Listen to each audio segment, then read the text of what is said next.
네, 전라도 천년야사 이번 한 달은 군산 해어와 백년 그런 기생은 없다 주제로 이야기 나눠보고 있죠. 오늘도 조종환 시민기자 나오셨습니다. 어서 오세요. 네, 안녕하십니까. 네. 자, 지난 시간에 이어서 근대기의 신여성 기생 네. 이야기 풀어볼까 하는데 일단 1900년대 초반 군산 풍경부터 저희가 네. 좀 훑어봤으면 좋겠어요. 일제 강점기 들어서 군산만큼 드라마틱하게 변화된 도시도 없을 것 같다. 네. 아마 그런 것 같습니다. 근대 군산이 좀 형성되는 배경이랄까 과정 예. 좀 짧게만 좀 소개를 해주신다면. 네, 군산은 이제 좀 다른 도시하고 좀 특이하죠. 바다를 바라보고 있는 게 보통 대부분 항구 도시잖아요. 네. 근데 이제 군산은 이 강을 끼고 있어요. 음. 네, 그건 하구죠. 그래가지고 또 섬들이 또 앞에 한 70여 개가 이게 섬이 있습니다. 그래가지고 그 사철 그 어장이 형성됐고 네. 먹을거리가 풍부하고 그러기 때문에 또 위치도 그렇고요. 뭐 여러분들이 잘 아시다시피 금강 입구라서 그 이제 백제 시대에 이제 관문 역할을 했고요. 네. 그렇기 때문에 어떤 지리적 물류 유통이라든가 그것이 좀 굉장히 활발했고 그 이제 평화 시에는 이제 물류 유통 중심지로 그리고 이제 전쟁, 격변기 이럴 적에는 제일 먼저 그 전쟁터가 되기도 네. 하고 그런 숙명적인 그런 저기 안고 있었죠. 네. 근데 이제 개항 후에도 참 그 각국 조계지 제도를 조선 이거 대한제국 정부가 시행을 하지만 일제의 전부 전관 거류지가 됩니다. 네. 해가지고 일제의 어떤 그 의해서 대도시로 계획이 되죠. 네. 약 5만 당시로는 5만 인구로 계획이 된다는 그 기록이 있는데 네. 그 당시 5만 인구라면은 서울, 부산을 빼놓고는 없을 정도로 그런 정도의 대도시로 조성이 되는데 이제 그런 것 그 기록들을 떠나다 보면서 그리고 지금까지 내려온 걸 한 120년 정도 됐는데 보면은 저는 이제 개인적으로 뭐라고 설명을 하냐면 군산을 우리 그 근현대사 대한제국의 대한민국의 그 축소판 같은 도시다. 네. 왜냐하면은 그 객변기라든가 모든 거 거치면서 끊이지 않게 어떤 항쟁이라든가 특히 이제 제일 그 한강 이남에 그 3.1 운동이 일어났던 곳이 또 군산이거든요. 네. 그런 저항 정신 그리고 많은 그 노동자들의 말하자면 저항이라든가 항쟁이 이끌어 옥구 농민 항쟁이라든가 이런 것이 거의 뭐 그 당시에 군산 시인의 계엄령이 내려질 정도로 네. 그 정도의 그 분위기 그런 것도 조성했던 걸 보면 그 굉장히 참 말씀대로 드라마틱하고 그 우리 한국이 그동안에 대한민국이 걸어온 근현대사의 거의 축소판 같은 그런 격변기 겪었다. 네. 그렇게 제가 설명을 하고 싶습니다. 일단 군산항이라고 하는 것이 이제 일제의 어떤 그 한반도 수탈, 미국 네. 수탈이나 물자 반출의 거점으로서 네네. 군산항을 유지하겠다라고 하는 목표. 예. 여기에 의해서 이제 5만 도시로 계획되어진 예. 그런 곳이다. 군산이라고 하는 곳이. 예. 당연히 그러다 보니까 여기에 대한 저항 이런 것들도 네. 활발하게 일어날 수밖에 없었다는 말씀이신데 예. 근대화 초기 이제 그 개항 그 이후에 군산에 보면 카페 골목이 있었다고 들었어요. 예, 그렇습니다. 무려 100년 전에 이런 카페 골목이. 예, 저도 놀랐습니다. 그 카페 물론 이제 항구 도시니까 뭐 당연히 그 서양 문물이 일찍 정착하는 뭐 당연하겠죠. 항구 네. 도시니까요. 그런데 그 지금부터 100여 년 전에 레스토랑이 있었고 카페 골목이 있을 정도로 굉장히 그 쌀의 도시 우리가 군산하면 쌀의 도시 아닙니까? 네. 수탈의 도시, 쌀의 도시로 이렇게 나가는데 거기를 조금 한 걸음 더 들어가 보면 색항, 화항, 꽃화자를 넣어가지고 네. 그러니까 이제 카페가 많았고 또 이제 그 기생들 앞에 제가 지난 시간에도 약간 얘기했지만 네. 그 어느 도시 못지않게 권번이 그 조합과 권번이 5개나 있었고 그리고 또 특히 이제 20년대에 그 기생들의 활동이 굉장히 두드러졌습니다. 네. 그런 것을 여러 가지가 맞물려요. 20년대가 제일 두드러졌습니다. 이제 뒤에 얘기하겠지만 30년대 들어와가지고는 전쟁 모드로 바뀌면서 네. 꽁꽁 얼어붙죠. 그런데 그러니까 20년대가 잘 20년대 활발했죠. 그런 카페 골목이 생겨날 정도로 당초에 이제 네. 미항으로 불렸던 군산이 예, 화항이라고 하는 색항이다. 색항, 화항 이런 별칭을 얻게 되는 됐죠. 그런 네. 배경이 되는군요. 예, 그러니까 거기에 네. 한마디 더 보자면은 그 당시 언론들을 보면은 호남의 웅도로 호남의 호남의 웅도 웅도 예. 예. 예, 아주 거의 이제 그러니까 호남의 대표적인 항구 도시다. 네. 이런 얘기에서 이제 그 당시 언어로 웅도라는 말을 이렇게 쓰더라고요. 웅도가 무슨 뜻이에요? 그런 이제 아마 그것은 아마 갑자기 일어나는 도시 네. 부흥되는 그뭐 엘도라도라고 표시도 하고 말이죠. 그 당시에 그래요? 예예. 네. 그 정도로 어쨌든 재력이 넘쳐나는 네, 그런 도시였죠. 네, 오주 가면 네. 그 뭐 한성 부윤 뭐 벼슬을 하려면 한성 부윤하고 뭐 기생을 취하려면은 뭐 평양 부윤을 하고 네. 돈방석에 앉으려면 군산 부윤을 해야 된다. 그 당시 부윤은 지금 시장이죠. 네. 그런 말이 휘자될 정도로 굉장히 돈이 그럼 풍성했다는 당시에 얘기죠. 뭐 우리나라에서 뭐 3대 도시급에 들어가는 그 네. 정도의 위상. 거기까지는 아니래도 아마 한 5대 도시 정도로 항구 도시로는 또 한 3대 항에 들어가게 됩니다. 알겠습니다. 네. 자, 그러다 보니까 이제 지난 시간에도 이야기를 했습니다만 기생들의 활동 이것도 굉장히 이제 활발했잖아요. 네. 근데 기생들의 활동 이게 다양한 활동들이 좀 있었어요. 특히 문화 활동, 사회 예. 활동 뭐 이런 예. 것들이 많았었죠. 그렇죠. 문화 예술 사회적으로 각 다방면에 그리고 또 이 단체들과 여러 단체들과 교류도 많이 있었어요. 초청도 받아가지고 가서 공연도 했지만 또 나름대로 기생들이 그 어떤 그 동포애라든가 그 민족 의식 이런 걸 가지고 활동한 걸 보면은 굉장히 두드러집니다. 네. 예를 들어서 뭐 단연회를 조직한다든가 그리고 뭐 그 토산품 애용 네. 운동에 앞장선다든가 그리고 이제 학교를 설립한다든가 할 적에 기생들이 적극적으로 나서가지고 도와주고 좀 이제 추우니까 그 얘기가 하나가 생각나는데 아마 1927년인가요? 아마 겨울에 네. 12월 달 연말인데 그런 그 따뜻한 기사가 하나 실리기도 하는데 그 기생들이 이게 그 조선인 아동들이 네. 그 찬 그 마룻바닥에서 공부한다는 소문을 듣고 네.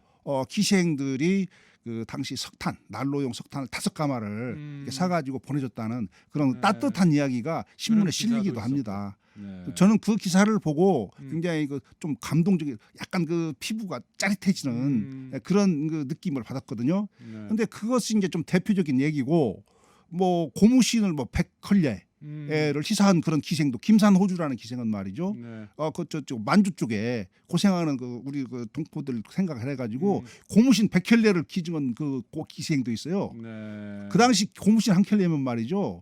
아마 지금 아마 짐작하건데 뭐 10만 원, 20만 원 가는 뭐 슈즈 하나 네. 거의 안 먹는. 가격도 가격이지만 그 네. 마음이 절절하게 좀 대단하죠. 느껴지는 예. 이런 모습들인데 앞서 이제 그 여러 가지 기부 활동 뭐 이런 것도 이야기를 하셨지만 영신 여학원을 짓는데 이 기생들의 후원이 있었다고 들었어요. 네. 그 영신여학원을 돕는 데는 이제 기독교 단체. 네. 이제 기독교 단체 그러니까 그 개복동 교회가 있어요. 네. 개복동 교회도 115년, 120년 가까이 이렇게 역사가 굉장히 깊은 교회인데 그 개복동 교회 주최로 해가지고 그 어린 무산 아동 가난한 아이들을 위해서 학교를 세우거든요. 네. 근데 처음에는 이제 고등과까지 이렇게 설립을 했더라고요. 네. 그런데 그 설립하는 데 있어서 군산 시민 약 300여 명이 희사를 해요.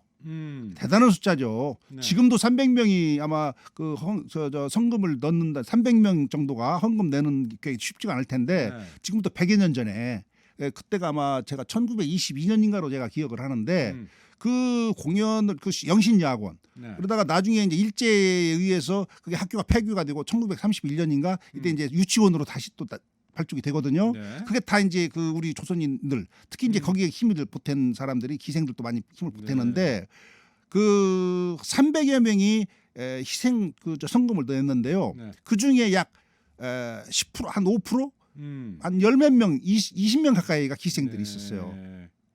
지금 그러니까 이제 개복동교회가 아니라 개복교회라고 이렇게 네, 하거든요. 개복교회가 중심이 되어서 예. 영신여학원을 이제 설립하는 과정에서 네. 많은 시민들이 함께 후원을 했었고 예. 그중에서 기생들이 차지하는 비중이 상당히 높네요. 높았어요. 한두 명이 아니고 그리고 음. 눈길을 끄는 대목이 있어요. 네. 뭐냐면 이 돈 얘기에서 좀 먼데 그 기생들이 낸 그 금액이 일반인들이 낸 금액보다 몇 배가 높아요. 네. 그것도 우리가 이제 꼭 뭐 돈 많다가 적가 아니라 음. 그 금액에서 그 당시의 기생들의 어떤 수입이라든가 위치 이런 것을 알 수가 있어요. 그렇죠. 예, 그걸 왜 예를 들어서 그 영신여학원도 그렇지만 다른 데도 여러 가지 이제 제가 그 기록을 다 정리를 하면서 보니까 보통 일반 여사들 가정집 부인들이 예를 들어서 지금은 돈으로 네. 5만 원을 냈다 음. 하면은 기생들은 약 최하가 3, 40만 원, 5, 60만 원. 그러니까 한 17배, 10배 이상 내는 네. 그런 그 기생들 많이 봤습니다. 그러니까 그 당시 1원이면은 지금 한 20만 원이나 거의 금액이 갔거든요. 이게 그런 것에서 보면서 놀라운 것이 그렇게 그 금액 면에서 기생들 수입이 전부 다 많았던 것은 아니죠. 네. 지금 영화 배우도 음. 이 톱 클래스에 있는 배우와 뭐 조연급이라든가 이제 그렇겠죠. 엑스트라 제가 있듯이 네. 기생들도 마찬가지였거든요. 근데 이제 그렇게 그 잘 나가는 기생들 그런 그 한 10% 이상 한 20 이런 사람들은 그렇게 그 돈 씀씀이도 굉장히 컸고 그래서 아마 그랬는지 많은 명사들과 군산 시내 유지들이라고 그러죠.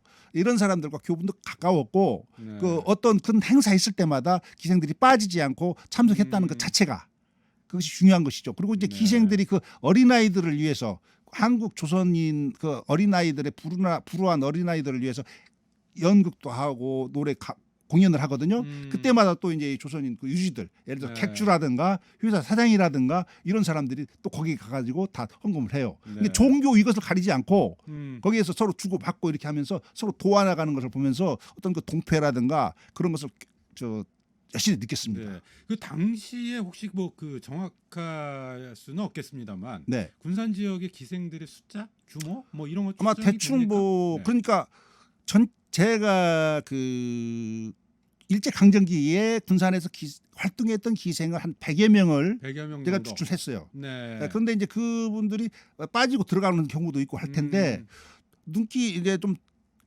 굉장히 놀라운 것은 뭐냐면 평양이라든가 네. 진주, 대구 이런 데서 명기들이 음. 군산 와서 또 활동한 사람들도 많이 있어요. 네. 아니 전국을 뭐 순회하고 그랬다면서요. 네, 순회도 당시에. 하지만 네. 또 서로 이렇게 군산에 와가지고 활동도 하고 서로 교류를 했다. 교류도 하고 그랬어요. 네. 그래서 그 사람들 중에서 상당수가 이제 아주 적극적으로 네. 사회 참여 활동 네. 이런 것들을 이제 펼쳤는데 그 노조 가입 사실이 네. 돼 있다면서요. 노조 가입한 것은 진짜 네. 이건 뭐 역사적으로 우리가 좀 고찰을 해봐야 할 노조라고 근데 하면 누구인데? 어떤 노조예요? 노동연맹이죠. 그러니까 당시에 네, 그러니까 네. 군산에 노동 그 단체가 많았어요. 하다못해 예를 들어서 뭐 정미소 뭐 거의 그 당시에는 뭐 한국 사람들 조선 사람들이 거의 그 생계 대책이 네. 전부 노동자였으니까요. 식민지하에서 다 노동자였는데 예를 들어서 미성공 그 정미소에서 쌀을 고르는 그걸로 그런 직업을 가진 사람만 해도 몇천 명이었었죠. 네. 예. 그리고 이제 뭐 하다못해 채석장에서 뭐 돌 고른다든가 뭐 식모살이를 한다든가 그리고 이제 남자는 거의 뭐 한국 부두 노동자만 해도 몇천 명 됐으니까요. 이게 그런 것으로 이렇게 해서 겨우 그러니까 혼자버려서는 못 먹었어요. 네. 그게 제가 이게 좀 분석을 해보니까 한 사람이 벌어가지고서는 예를 들어서 아버지가 부두 노동자로 나가가지고 벌어서 보통 그 당시는 5식구 내지 7식구인데 그 식구들이 못 먹고 살았습니다. 네. 그 최소한 식구들이 다 나서야 먹고 살 수가 있었어요. 네. 그래도 쌀밥은 못 먹었습니다. 그러니까 군산 신마치에서. 지역에서 이제 그런 다양한 노동 운동이 있었고 예. 그 노동 조합들의 이제 총연맹 형식 예. 이게 이제 노동 연맹이었고 예. 거기에 여기에 이제 뭐 개별적으로 가입을 한 겁니까? 아니면 그 아니에요. 기생들의 뭐 또 조합이 따로 있었어요? 혹시 제가 지금 네. 혹시 몰라서 네. 그 당시 신문을 한번 잠깐 한 줄 가지고 네. 왔는데 한번 소개를 읽어볼까요? 부탁드릴까요? 네. 네, 한번 제가 잠깐 읽어봤습니다. 외우기는 어렵고 잠깐 읽어볼게요. 한 2줄인데 조선에서 초유인 예기권번이 감행케 돼야 다소간 이론이 분분하였으나 무사히 통과되었으며 당일 참석 경관의 주의로 선언 강령이 불온탁하여 발표 금지를 당하여 일시는 장래가 살풍경의 감을 예기치 않을 수 없었다고 한다. 이게 지금 1926년 1월 14일자 동아일보 기사입니다. 네. 이게 이걸 보면 그때 이제 이 신문이 군산 권번이에요. 거기가 군산 노동연맹 가입은 조선 초유의 일로서 의견이 분분했으나 무사히 네. 통과되었다고 이 신문 지금 전하고 있거든요. 음. 이게 굉장히 그러니까 우리나라 최초로 기생 권번. 그러니까 여기서 네. 보면 거기서 뭐라고 써 있냐면 참석 경관의 주의로 선언 강령이 불온타. 이게 일제에 의해서 일본이 보기에는 불온하는 거죠. 그러니까 불온타 해가지고 처벌 발표 금지를 당해가지고 감독 누락이 오갔어요. 네. 결국에는 가입을 하는 것으로 결정이 납니다. 음. 이것은 굉장히 우리가 좀 연구 좀 해봐야 할 그러니까 대목입니다. 권번 단위로 군산 노동연맹에 가입을 했군요. 네, 이제 이렇게 해놓고 네. 보니까 뒤에 가가지고 또 기생들이 따로 친목 이런 그 저기로 해가지고 단체를 또 만들고 네. 같이 자주 모입니다. 네, 그런 것을 예. 네. 또 한 가지 중요한 대목이 이제 기생이 조선이 국권을 상실한 뒤에 네. 우리의 문화예술이 이제 사라지지 않습니까? 네, 이제 그렇죠. 그런 상황에서 그 명맥을 네. 잇는데 예, 굉장히 큰 역할을 한 것 같아요. 그렇죠. 뭐 그 기생 어떤 분들은 그런 얘기를 해요. 그 기생들이 없었으면 우리의 그 전통 가무가 어떻게 네. 전해질 수가 있겠느냐 이렇게 주장을 펼치는 분도 있거든요. 뭐 저도 공감을 합니다. 근데 이제 그게 그 많은 사람들이 그러니까 또 호응을 했기 때문에 또 그것이 이어졌던 것이죠. 네. 예, 말하자면 그 전통 가무를 별로 좋아하지 않았으면 어떻게 기생이 존재할 수 있겠습니까? 예, 그 기생들의 춤을 보고자 했고 또 노래를 듣고자 했기 때문에 그런 성원을 했기 때문에 또 이제 기생들 존재를 할 수가 있었던 것이죠. 네. 그러니까 기생하면은 좀 천하다 이런 인식을 가지고 있으면서도 그분들의 공연을 보고 싶어했고 쫓아다녔죠. 그리고 이제 지금 그때 당시 배경을 보면 먹고 살기도 힘든 판에 네. 기생들의 가무를 관람할 수 있는 어떤 기회가 없었죠. 그렇겠죠. 예, 그렇기 네. 때문에 군산자라든가 희소관에서 그 기생들이 공연이 있다 하면은 이제 구름처럼 몰려들었던 거예요. 네. 예, 어떤 예를 들어서 어떤 지금으로 말하면 부유유 돕기 어떤 그 자선 행사라든가 이런 것이 열리지 않습니까? 네. 그러면 뭐 언제 그 기생들 공연을 어떻게 볼 수가 있겠습니까? 일반 백성들이 그러니까 이제 그때마다 구름처럼 몰려들었던 것이죠. 기생문화라고 하는 게 이제 계속 강조해서 말씀을 해주셨지만 그동안 이제 상류사회의 네. 문화였어요. 예. 그런데 기생들의 사회 참여 활동 이런 것들이 활발해지는 과정 속에서 네. 예, 시민들을 대상으로 해서 네. 무료로 공연도 하고 예. 이런 것들도 다양하게 예. 활발하게 진행을 했던 것 같아요. 네, 그렇죠. 네. 당시에 이제 그러면서 우리 전통 문화 지킴이 네, 그런 역할까지 함께 수행을 했었는데 그런가 하면 지난 시간에도 짧게 좀 이야기하다가 중단이 됐습니다만 예. 호남 최초의 만세 운동에도 기생들의 역할이 컸다고 들었거든요. 네, 그렇습니다. 네, 이건 어떻게 된 거예요? 그게 이제 전국적으로 보더라도 그 만세 운동이 일어나니까 해주라든가 수원 뭐 수원 같은 데서는 지금도 그 김양아라는 기생을 위해서 1년에 공식 행사로 계속 열리거든요.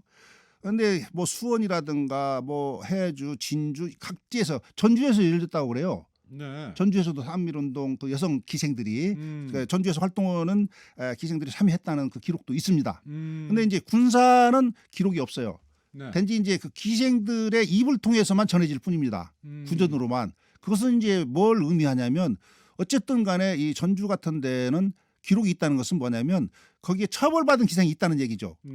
그러니까 우리가 그 3.1운동이라든가 독립운동사를 볼 때 어떤 걸로 그걸 증명하냐면 재판 기록을 가지고 얘기하거든요.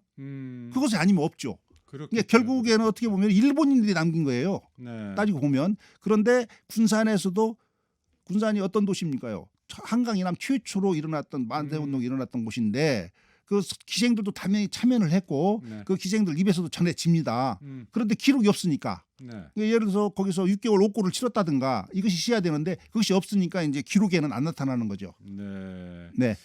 자, 뭐 여담이긴 합니다만 손병희 선생의 임종 당시 곁을 지켰던 것도 기생이었다. 그렇죠. 뭐, 예. 네. 아주 우리 그 여성운동의 대부라고 볼 수 있죠. 선각자적인 역할인데 그분이 기생으로서 평양 출신 기생입니다. 네. 네, 그분이 이제 화가도 했어요. 음. 예, 그림을 잘 그리셨다고 그래요. 네. 작품도 좋았다고 그럽니다. 근데 이제 그분이 그 손병희 선생을 만나가지고 그때가 아마 제 기억에 아마 1910년대 한 중반쯤에 만난 것 같아요. 네. 만나서 이렇게 지내다가 3.1운동 그 독립선언서를 또 쓴 남도건대도 저기 아니야 명월관이에요. 네. 이 묘하죠. 명월관 별관입니다. 그러니까 우리가 이 명월관 하면은 다 술집으로만 생각하는데 네. 명월관이 문화공간 역할도 했고 그리고 거기서 집회 기생- 장소였죠. 네, 기생들만 거기서 공연한 게 아니라 남자들도 공연했어요. 유명한 그 저 판소리 분들도 남자들도 네. 공연했고 그런데 그건 이제 중요한 건 뭐냐면 손병희 선생이 그렇게 하고 옥고를 치르게 되잖아요. 네. 근데 이분이 몸이 불편하고 옥고를 치르면서 그러니까 거기에다가 이제 그 서대문 형무소 부근에다가 그 초가집 하나를 그 마련해가지고 거기서 이제 옥바라지를 하죠. 네. 그래가지고 한 1년쯤 있다가 이분이 이제 거기 생사 불명 보내가지고 추록을 해가지고 네. 결국 그 주탄을 그분의 그 품에서 생을 마감하거든요. 근데 이제 그 마감한 뒤에도 그 아마 그분이 아마 1970년, 80년대까지도 활동을 계속했죠. 네. 여성운동을 위해서 굉장히 활발한 활동을 그걸 아는 분들은 대부분 압니다. 네, 여성운동의 또 대부 선각자, 예, 그렇죠. 독립운동가 예, 예. 활동했던 예. 그 기생의 모습 이것들을 이제 말씀을 드리는 건데, 근데 우리가 이야기를 좀 나누다 보니까 기생들이 뭐 단순히 문화예술가를 넘어서서 네. 독립운동까지 네, 적극적으로 펼쳤다 이런 설명이신데, 네. 이런 사회적 의식의 뿌리랄까요? 어디에서 찾아야 될까요? 그게 지난번 시간에도 잠깐 얘기했지만 그 우리 대한제국 조선이라는 나라가 구한 말에 그 어려움이 많았잖아요. 여러 가지 사건이 많았는데 지난번에도 얘기했듯이 그 뭐 제일 대표적인 예가 그 명성황후 시해 사건에서부터 쭉 그 우리가 뭐 어떤 뭐 계단처럼 나오잖아요, 않습니까? 뭐 네. 늘사드 이야기라든가 막 경술부지게 다 나오는데 그런 현장을 제일 가까이서 봤기 때문에 어쩔 수 없이 반일 항일 의식이 굉장히 강했던 것이죠. 네. 그렇기 때문에 그런 것으로 나타나는 것이 이제 항일 운동이라든가 그리고 이제 어떤 그 민족애라든가 이런 것이 절실히 요구됐던 것이죠. 그 기생들한테도. 그러니까 어쩔 수 없이 그 기생들 마음 속에 가슴 속에 따뜻한 어떤 그 피가 끓지 않았을까. 네. 저는 그런 개인적으로 그렇게 생각을 해봅니다. 자, 이런 기생들의 활발했던 사회 활동이나 그 명맥이 근데 네. 또 안타까운 건 어느 순간 네. 이제 끊어지게 됐다. 예. 좀 이런 부분들은 좀 안타까운 부분이 있는 것 같아요. 예. 네. 그게 이제 1930년대입니다.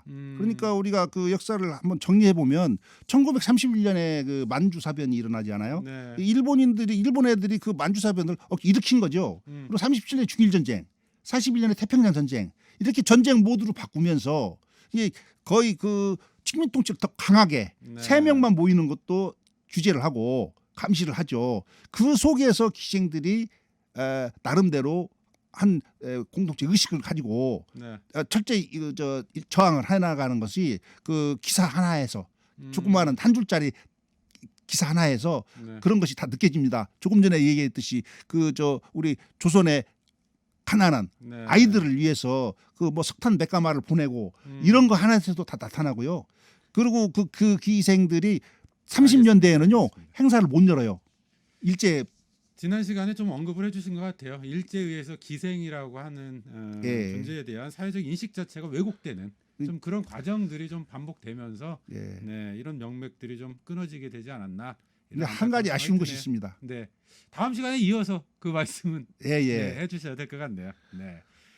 자, 군산 헤어와 뭐 다음 시간에 최후의 이야기로 좀 네. 못다 하신 이야기들 예. 네, 함께 모아서 이야기를 나눴으면 좋겠습니다. 전라도 천년야사 조정한 시민 기자와 함께 군산 헤어와 100년 이야기 나눠봤습니다. 오늘 말씀 고맙습니다. 고맙습니다.